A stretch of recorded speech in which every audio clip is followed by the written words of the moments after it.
আমাদের রাসূল সাল্লাল্লাহু আলাইহি ওয়াসাল্লাম বলেছেন, মৃত্যু মুমিনদের জন্য উপহার স্বরূপ, আর আমি সেই উপহার তোমার থেকে নিতে এসেছি। তোমাকে হত্যা করে আমার সন্তানের প্রতিশোধ নেওয়ার হবে না, বরং মনে হচ্ছে তোমাকে হত্যা করলে তুমি পুরস্কার পেয়ে যাবে। হারুন সাহেব তার কথার কোনো কিছুই বুঝতে পারছিল না।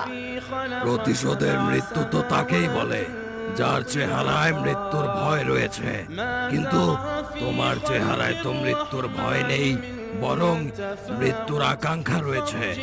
তুমি তো মৃত্যুকে ভালোবাসছো, তোমার হৃদয় ঈমান পরিপূর্ণ। আমি মোটেও আমার সন্তানের মারার প্রতিশোধ তোমাকে মারার মাধ্যমে পাবো না।